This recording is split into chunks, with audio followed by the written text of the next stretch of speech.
कैसे आप सभी लोग, I hope you are doing great. तो आज हम स्टार्ट करने वाले हैं अपना क्या एक्सरसाइज 8.1 का question number 3। Question number 1 question number 2 हमने कंप्लीट कर दिया। अब देखते हैं क्वेश्चन नंबर 3 हम इसको कैसे सॉल्व कर सकते हैं। ये देखो, ये जो हमने शुरू के 3 क्वेश्चंस करे हैं, शुरू के 2 क्वेश्चंस करे हैं, वो दोनों एकदम डिफरेंट थे, अलग अलग टाइप के थे। और ये वाला क्वेश्चन भी बिल्कुल डिफरेंट है, और इसके बाद वाला जो आएगा वो और भी ज्यादा डिफरेंट है ना। तो अब डिफरेंट टाइप्स के क्वेश्चन तो कराने जरूरी है ना। और फिर उसके बाद जो फोर्थ क्वेश्चन के बाद ना थोड़े से सिमिलर से क्वेश्चन है, तो उसको स्किप करेंगे, उसको वैसे बता दूंगा।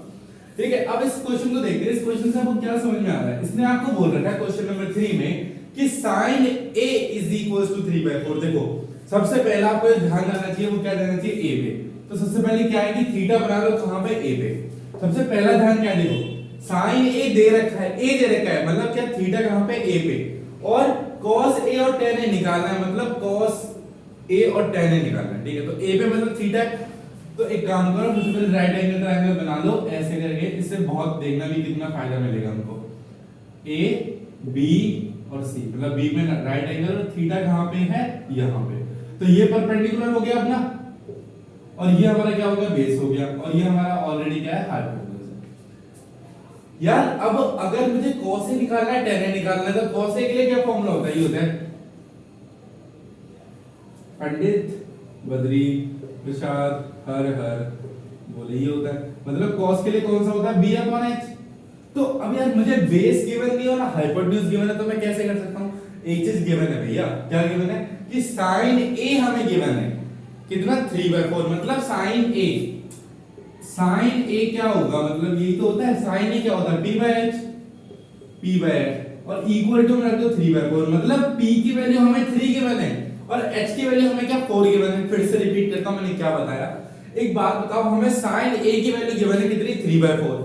तो 3/4 हमें गिवन है और हमें cos a tan a निकालना है। अगर मैं इस चीज को ना देखूं तो cos a tan a तो मेरा निकल ही नहीं पाएगा, क्योंकि मेरे पास वैल्यू ही नहीं है। अब मुझे जब एक मतलब 2 की तो वैल्यू चाहिए होगी, जब मैं पाइथागोरस थ्योरम से तीसरे की निकाल पाऊंगा, है ना। तो लेकिन यहां पे मैंने ये चीज देखी कि sin a मुझे गिवन है। sin a कितना गिवन है, 3/4। और मैंने देखा sin का फॉर्मूला क्या होता है, p/h। और मतलब इससे मुझे ये पता लगा कि p की वैल्यू कितनी है, 3, तो मतलब 3, और h की वैल्यू कितनी है मेरी, 4। अब यहां से मैं बेस निकाल सकता हूं। क्यों, अब मुझे बेस निकालने की क्या जरूरत है, क्योंकि मेरे पास फॉर्मूला होता है cos a निकालना। cos a के लिए फॉर्मूला होता है b/h। मैं यहां लिख देता हूं ऐसे ऐसे ऐसे। b/h मेरा किसका होता है, cos, मतलब cos का होता है। तो बेस तो निकालना बहुत जरूरी है, हाइपोटेन्यूज मेरे पास है। अब और मुझे tan a भी निकालना है, tan a के लिए मुझे बेस निकालना जरूरी है। तो कभी भी अगर आपके पास ऐसा हो तो तीनों के तीनों आपको साइड निकालनी ही पड़ेगी। जब तक तीनों साइड नहीं निकालोगे तो आपका काम नहीं बन पाएगा। ठीक है, तो आपको 2 गिवन होंगे, आपको तीसरी निकालनी ही पड़ेगी। चलो अब देखते हैं। देखो sin a की वैल्यू मिल गई, मतलब कितनी, 3/4। मतलब p की वैल्यू मिल गई और h की वैल्यू मिल गई कितनी, 3 और 4। अब यहां से बेस की वैल्यू निकाल सकता हूं क्या, easily by using Pythagoras theorem.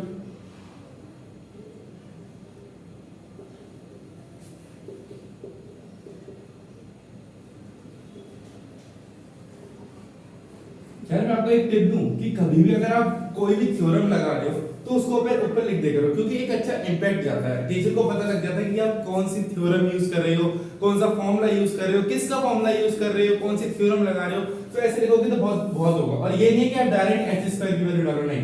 By Pythagoras theorem क्या बोलती है, h² = b² + p² या फिर p² + b²। बात सेम है। तो h² हमें गिवन है क्या, हां बिल्कुल गिवन है। तो 4 का स्क्वायर हमें बेस की वैल्यू तो निकालनी है ना यार, तो b का स्क्वायर एज इट इज रहने दूं क्या, ठीक है। अब परपेंडिकुलर कितना गिवन है मुझे, 3। तो 3 का स्क्वायर, मैंने सिंपली कुछ भी नहीं करा, पाइथागोरस थ्योरम लगा के मैंने इनकी वैल्यू पुट करी। वैल्यू मैंने सब्स्टिट्यूट करी, तो मतलब मेरे पास h की वैल्यू कितनी है, तो 4 का स्क्वायर, b का स्क्वायर मुझे निकालना है, और मेरे पास 3 का स्क्वायर मतलब p की वैल्यू मेरे पास ऑलरेडी गिवन है। अब यहां पे कितना हो जाएगा, 4 का स्क्वायर 16 और b का स्क्वायर हमें निकालना है प्लस में 3 का स्क्वायर कितना होता है, 9। तो b को एज इट इज रहने दो, ये हो जाएगा कुछ 16 - 9, तो b स्क्वायर आ गया। 16 - 9 कितना होता है, 16 - 9 हो जाएगा 6 एंड 3 हो जाएगा 7। तो b की वैल्यू आ गई आपके पास क्या, √7। ये वैल्यू आ गई आपके पास √7। ठीक है, क्लियर होगा अभी तक हमने क्या करा। देखो फिर से एक बार रिवाइज कर लेते हैं, हमने करा क्या, हमें sin a गिवन था। साइन ए क्या था हमको गिवन था 3/4, साइन ए में क्या गिवन था 3/4 गिवन था, और हमें cos ए और tan ए निकालना है, ठीक है, cos ए और tan ए निकालना है। तो अब मुझे मेरे हम यहाँ पे और कुछ सा गिवन नहीं है, मुझे फॉर्मूला भी मुझे लगाना पड़ेगा, ये वाला पंडित बद्री प्रसाद हर हर बोले वाला, है ना, तो मुझे cos ए tan ए निकालना पड़ेगा। तो मैंने क्या करा, पहले मैंने देखा कि मुझे परपेंडिकुलर हाइपोटेन्यूज गिवन है, लेकिन मुझे बेस तो निकालना पड़ेगा, बिना बेस के तो मेरी बात नहीं बनेगी, क्योंकि b/h और p/b मतलब मुझे cos और tan में जरूर में p चाहिए होगा। तो मैंने क्या करा, बाय यूजिंग पाइथागोरस थ्योरम से मैंने क्या निकाली, b की वैल्यू निकाली कितनी, √7। तो मैं लिख देता हूं √7 किसकी वैल्यू आ गई, इसकी वैल्यू आ गई। क्लियर हो गई, मैंने क्या करा, फिर से देखते हैं एक बार, मैंने इसकी कैलकुलेशन में 6 और -3, ठीक है, बिल्कुल ठीक है, चलो सही है, क्लियर होगा, √7 हो गया। अच्छा, अब हमें क्या निकालना है, अब हम सिंपली क्या कर सकते हैं, अब हम सीधा cos से निकाल सकते हैं, cos से निकाल सकते हैं। अब यार पता है आपसे क्या पूछेगा, अभी आपको पता है कभी कभी पलट भी देगा, आपको cos ए गिवन, cos ए और tan b निकालने के लिए, नहीं tan c निकालने के लिए दे देगा, या फिर आपको sin a देगा और cos c और tan c निकालने के लिए दे देगा। तो उसमें आपको देखना पड़ेगा कि एंगल कहां पे है, परपेंडिकुलर कौन सा लगेगा, ठीक है, थीटा का, ये बिल्कुल सेम प्रोसेस फॉलो होगा, सेम प्रोसेस, लेकिन वहां पे क्या होगा कि बस बेस और परपेंडिकुलर क्या हो जाएगी, वैल्यू डिफरेंट हो जाएगी, वो बदल जाती है, वो वैल्यू बदल जाएगी। तो फिर आपको देखना पड़ेगा कि बेस कहां पे, परपेंडिकुलर कहां पे, और वही हमारा यूज होता है इस चीज में।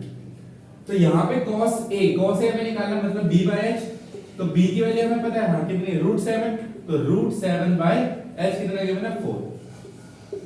तो cos निकल गया, अब निकलता है tan a, tan a का फॉर्मूला क्या होता है, p/b होता है। तो परपेंडिकुलर गिवन है हमें, हाँ बिल्कुल गिवन है 3, और बेस गिवन है हाँ √7।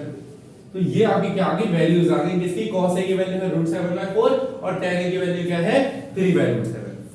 ठीक है, क्लियर होगा, हमने किस तरीके से करा, है ना, मैं दो बार मैंने आपको बता भी दिया कि हमने कैसे करा है। सिंपल हमें क्या गिवन था, हमें हाइपोटेन्यूज परपेंडिकुलर गिवन था, बेस निकालना था, और सिंपल वैल्यू पुट करी, हमारा tan निकल गया और cos निकल गया। ठीक है, क्लियर होगा, चलो जल्दी फटाफट से इसका स्क्रीनशॉट ले लो। तो अब यार देखते हैं क्वेश्चन नंबर 4, ये एग्जाम के पॉइंट ऑफ व्यू से आ जाता है, लेकिन प्री बोर्ड्स में या फिर जितने आपके स्कूल में टेस्ट होते हैं उन पे आता है, बोर्ड में भी आ सकता है, क्योंकि इसमें सिर्फ एक छोटी सी ट्रिक यूज हो रही है, छोटी सी, आप निकाल सकते हो उसको यूज करके। देखो यहाँ पे आपको बोल रखा है कि 15 cot a is equals to 8।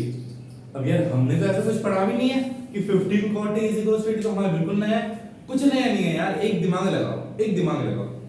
हमने अभी तक यही तो पढ़ा कि साइन की वैल्यू होती है p/h, ये होता है, cos की वैल्यू होती है b/h, और tan की होती है मतलब कितनी p/b, ये होती है, हमने नहीं देखा। यहाँ पे कोई नंबर तो होता ही नहीं है, 6 ना 5, कुछ भी नंबर नहीं होता, सिंपली एक फ्रैक्शन में होता है। तो ठीक है, क्या क्या परेशानी है अगर मैं इसको ऐसा लिख दूं, लो बन गया आपका इस फॉर्म में, कोई परेशानी नहीं है। कितनी एक छोटी सी ट्रिक थी, छोटी सी, कि आपको इस 15 को उठा के मतलब मल्टीप्लाई में इधर डिवाइड आ जाएगा, इज इक्वल्स टू उधर से जाएगा, क्या हो जाएगा डिवाइड, तो ये आ गया। अब सिंपल, अब आपको पूरा का पूरा आंसर निकल जाएगा। साइन और सेकंड निकालना है, मतलब कॉट हमें क्या गिवन है कि पंडित बद्री प्रसाद हर हर बोले, ठीक है, मतलब कॉट हमें क्या, कॉट किसका रेसिप्रोकल होता है, tan का, और tan क्या होता है p/b, इसका रेसिप्रोकल मतलब b/h, मतलब हमें b/p, मतलब बेस की वैल्यू 5 है, मतलब बेस की वैल्यू 8 है, और p की परपेंडिकुलर की वैल्यू कितनी है 15, और एंगल कहां पे है, a पे है, a पे है, a पे, मतलब तीनों में किस कौन सा एंगल है, a पे एंगल है। चलो ठीक है, बहुत बढ़िया, सिंपल। अब एक ट्रायंगल बनाना, राइट एंगल ट्रायंगल हमने बना लिया, ठीक है, तो a b c, theta a पे है, ठीक है, और परपेंडिकुलर मतलब थीटा के सामने वाली साइड परपेंडिकुलर होगी, और परपेंडिकुलर हमें कितना गिवन है 15, और बेस कौन सा है, ये वाला बेस हमें कितना गिवन है, कितना 8। अब मुझे देखो, मैंने बताया सबसे पहले अंदर क्या कर लो, हाइपोटेन्यूज निकाल लो, क्योंकि निकालना ही पड़ेगा, क्योंकि साइन ए के लिए फॉर्मूला ही क्या होता है p/h, s तो उसमें भी आ गया, और सेकंड ए क्या होता है, मतलब सेकंड ए किसका रेसिप्रोकल होता है, cos a का, तो हमें निकालना तो पड़ेगा। चलो ठीक है, सबसे पहले कर लेते हैं by using Pythagoras theorem. Pythagoras theorem को यूज करके, मतलब कौन सी, h² = b² + t², h² मतलब h हमें निकालना है, बेस दे रखा है क्या हमें, हाँ बिल्कुल दे रखा है, बेस कितना 8, तो 8 का स्क्वायर और परपेंडिकुलर कितना है 15, तो 15 का स्क्वायर, तो h स्क्वायर हो जाएगा 8 8 से 64 और 15 का स्क्वायर कितना 225, तो h स्क्वायर हो जाएगा 5 + 4 9, 6 + 2 8 एंड 2, h की वैल्यू कितनी आ गई √289। आई थिंक ये किसकी वैल्यू होती है, √218 में किसकी वैल्यू होती है, √218 में किसकी वैल्यू होती है 19 यार मैं भूल गया, 19 का ही होता है, फिर 19 का होता है या फिर नहीं 19 का नहीं होता,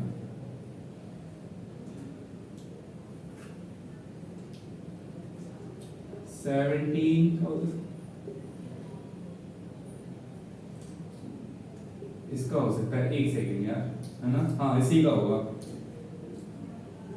तो हो जाएगा 982, मतलब 17 आगे आपकी कितनी h की वैल्यू कितनी आ गई 17। सॉरी यार मैं दिमाग से निकल गया था, ठीक है, स्क्वायर 15 था कि मैं ढिलमिला जाते हैं कभी कभार, याद नहीं रहते, कोई बात नहीं, सॉरी, ठीक है। h हमारे h की वैल्यू कितनी आ गई, इसको यूनिट दे दो, ठीक है, यूनिट, अरे यू बन जाए यार, ठीक है, h की वैल्यू कितनी आ गई 17 यूनिट आ गई, ठीक है, तो मतलब h हम लिख देते हैं 17।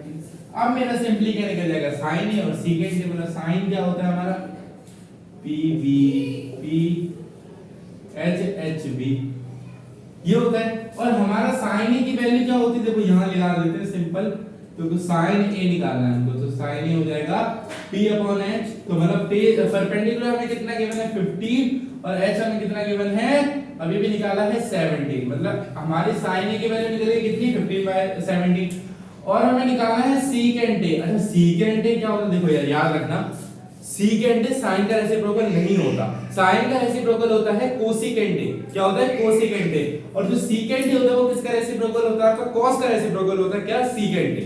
अब यहाँ पे कॉस क्या है b/h, cos b/h होता है, और इसका रेसिप्रोकल कर दोगे क्या मिल जाएगा आपको, सीकेंट ए मिल जाएगा, मतलब h/b। फिर से बताया दो कि cos जो होता है वो होता है b/h, ठीक है। अब इसका रेसिप्रोकल करोगे तो आपको सीकेंट ए मिल जाएगा, क्या h/b, यहाँ पे a लिख देता हूं, ठीक है, क्लियर होगा, इस तरीके से करना है, तो सिंपल h/b हो जाएगा। तो h हमें गिवन है क्या, हाँ बिल्कुल 17, और बेस कितना गिवन है हमें 15, तो ये आपका आंसर है। बस अब देखो यहाँ पे सिर्फ एक छोटी ट्रिक लग रही थी, क्या लग रही थी कि 15 को डिवाइड में लेके जाना, और इसी में डाउट हो जाते हैं कि हमने तो ऐसा कुछ पढ़ा ही नहीं है, तो उस क्वेश्चन को देखो, हम जब मैं मानता हूँ हमने ऐसा क्वेश्चन नहीं पढ़ा, लेकिन हमने ऐसा तो पढ़ा था कि cot a = फ्रैक्शन में होता है, sin a = फ्रैक्शन में कुछ होता है ना, cos a = फ्रैक्शन में कुछ होता है, तो यहाँ पे मतलब फ्रैक्शन की बात हो रही है, कोई सिंगल तो नंबर रहता ही नहीं है। अब यहाँ पे ये है 15 एक नंबर है, तो इस 15 का नंबर को उठा के लेगा तो मेरा फ्रैक्शन बन जाएगा। और कोई ये सोचता है कि अगर मैं इसको लेगा तो गलत ना हो जाए, गलत क्यों होगा, जो आपने पढ़ाई फ्रैक्शन में है तो कौन सी डिशेस को गलत करती है, नहीं करेगी ना, ठीक है। तो कॉट हमने इसका निकाला, फिर हमने हाइपोटेन्यूज निकाला, ठीक है, क्लियर होगा। तो जल्दी से इसका स्क्रीनशॉट ले लो आप लोग। तो इस क्वेश्चन में यार बहुत इजी क्वेश्चन है, मैं इस क्वेश्चन को पूरा नहीं कर रहा हूं ना, आपको बताता हूं, गाइडलाइन देता हूं कि इसको कैसे कर सकते हैं। यार आपको सीकेंट थीटा गिवन है, अब यहाँ पे थीटा गिवन है, तो आप आपके रैंडम आप कोई भी ले सकते हो, वो आपकी मर्जी है, ए बी सी, आप थीटा यहाँ ले लो, थीटा यहाँ ले लो, आपकी मर्जी, आप कहीं भी थीटा ले सकते हो, ठीक है। बस एक चीज याद रखनी है कि थीटा के सामने वाली साइड हमेशा परपेंडिकुलर होगी, ठीक है। मैं आपको पूरे 2 लेक्चर से ये बता रहा हूं कि थीटा के सामने वाली साइड क्या होगी, और हमेशा परपेंडिकुलर होगी। थीटा यहां लोगे तो परपेंडिकुलर ये, थीटा यहां लोगे तो परपेंडिकुलर ये, अगर यहां परपेंडिकुलर तो ये बेस, यहां परपेंडिकुलर है तो यहां बेस, ठीक है, हाइपोटेन्यूज फिक्स रहता है। अब यहां पे आपको इसने क्या बोला कि सीकेंट थीटा गिवन है, कितना 13/12, और find all other trigonometric ratio, मतलब sin cos tan और कोसिकेंट सीकेंट गिवन है और tan, मतलब पांचों के पांचों हमें और निकालने पड़ेंगे, तो सिंपल है बहुत, वही निकालो PVP HHB, ये होता है, मतलब पंडित बद्री प्रसाद हरर बोले, हमें क्या गिवन है सीकेंट थीटा गिवन है, क्या गिवन है सीकेंट थीटा। सीकेंट थीटा किसका रेसिप्रोकल होता है, cos थीटा का, और cos थीटा का रेसिप्रोकल मतलब cos का फॉर्मूला क्या होता है b/h, तो सीकेंट का क्या हो जाएगा h/b। मुझे यहां से ये पता लग गया कि h की वैल्यू कितनी है 13 और बेस की वैल्यू कितनी है 12। 13 यहां लिखोगे, बेस की कोई आप जहां पे परपेंडिकुलर लोगे उसके अपोजिट बेस ले लेना। बेस की वैल्यू कितनी होगी 12 होगी, और वैल्यू पुट करोगे आप अपनी क्या निकालोगे, पहले परपेंडिकुलर निकालोगे, परपेंडिकुलर निकालने के बाद पहले साइन निकालोगे, परपेंडिकुलर अपॉन हाइपोटेन्यूज साइन निकल जाएगा, बेस अपॉन हाइपोटेन्यूज cos निकल जाएगा, परपेंडिकुलर अपॉन बेस आपका क्या निकल जाएगा tan निकल जाएगा। अब जो आपका साइन निकला है उसका रेसिप्रोकल कर दो, क्या निकल जाएगा कोसेकेंट निकल जाएगा। cos का रेसिप्रोकल सेकेंड ऑलरेडी गिवन है। देखो यहां से मैं एक चीज बता सकता हूं कि मुझे cos की वैल्यू गिवन है, cos थीटा मुझे मिल गया क्या 12/30। कैसे मिल गया यार, सीकेंट थीटा क्या होता है, सीकेंट थीटा का अगर मैं रेसिप्रोकल करके मुझे वापस cos थीटा मिल जाएगा, और cos थीटा का रेसिप्रोकल कर दो तो मुझे क्या मिल जाएगा वापस सीकेंट थीटा मिल जाएगा। अब सीकेंट थीटा गिवन है, उसका रेसिप्रोकल करके मुझे ये चलाना है। देखो cos थीटा का इसको 12 को ऊपर लेके 30 को नीचे, तो cos थीटा। अब आपको बस 4 निकालने हैं, sin cos निकल के tan निकालना है, और कोसेकेंट निकालना है, cot निकालना है, 4 निकालने हैं, हम निकाल सकते हो इजीली। बस आपको क्या निकालना पड़ेगा, मैं परपेंडिकुलर निकालोगे बाय यूजिंग पाइथागोरस थ्योरम, वो खत्म करोगे, उसके बाद आप क्या करोगे सिंपली फिनिश। ठीक है, तो चलो यार, मुझे आई होप आज का लेक्चर आपको बहुत ज्यादा समझ में आया होगा। मैंने पूरी कोशिश करी बिल्कुल डीप में समझाने के लिए। मैं मानता हूं यार लास्ट वाला क्वेश्चन मैंने नहीं कराया, क्योंकि आप क्वेश्चन आराम से कर सकते हो। अब मैं सारा कराते जाऊं, आप तो कुछ करोगे है ना, तो मतलब बहुत इजी क्वेश्चन है। मैंने आपको पूरी गाइडलाइंस दे दी कैसे इसको कर सकते हैं, क्या करना है इसमें। ठीक है, बस एक चीज याद रखनी है, क्या ये कि थीटा के सामने वाली साइड हमेशा क्या होगी, परपेंडिकुलर होगी। इसको 10 बार बोलो क्योंकि याद हो जाए। अगर बेटा ये चीज गलत होगी ना तो आपका पूरा क्वेश्चन गलत हो जाएगा। ठीक है, तो आई होप आज का लेक्चर फिर से बोल रहा हूँ, फिर से अगर समझ में आया होगा, अगर कोई डाउट हो तो प्लीज आप कमेंट में बोल सकते हो मुझे। उसके ऊपर ही एक अलग वीडियो में चर्चा होगी। ठीक है, तो चलो मिलते हैं अगली वीडियो, तब तक के लिए बाय बाय।